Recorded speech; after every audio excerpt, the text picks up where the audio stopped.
அண்மை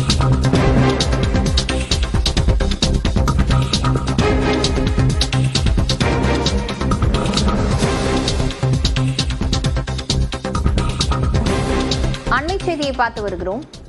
மதுரையில் நடைபெறவிருக்கும் தாவேக மாநாட்டுக்கு முதியோர், கர்ப்பிணிகள், கைக்குழந்தையுடன் இருக்கும் பெண்கள், உடல்நலம் குன்றியோர் வர வேண்டாம் என தாவேக தலைவர் விஜய் வேண்டுகோள் விடுத்திருக்கிறார்.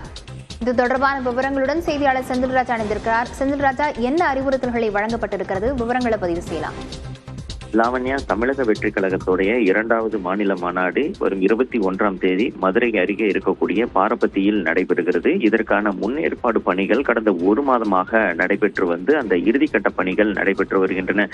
இந்த நிலையில்தான் தன்னுடைய கட்சி தொண்டர்களுக்கும் மாநாட்டிற்கு வருபவர்களுக்கும் சில வேண்டுகோள்களை வைத்து இந்த கடிதத்தை 2வது கடிதத்தை விஜய் எழுதியிருக்கிறார்.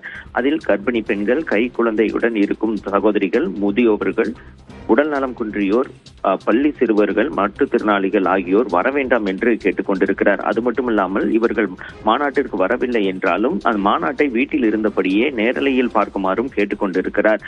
2வது மிக முக்கியமான விஷயம் என்னவென்று பார்த்தால், மாநாட்டுக்கு வரும்போதும் மாநாடு நிறைவடைந்து ஊருக்கு திரும்பும் போதும் கழக தோழர்கள் அனைவரும் ஒழுங்கை, பாதுகாப்பையும் ராணுவ கட்டுப்பாட்டுடன் கடைபிடிக்க வேண்டும் என்றும் வந்து கேட்டுக்கொண்டிருக்கிறார்.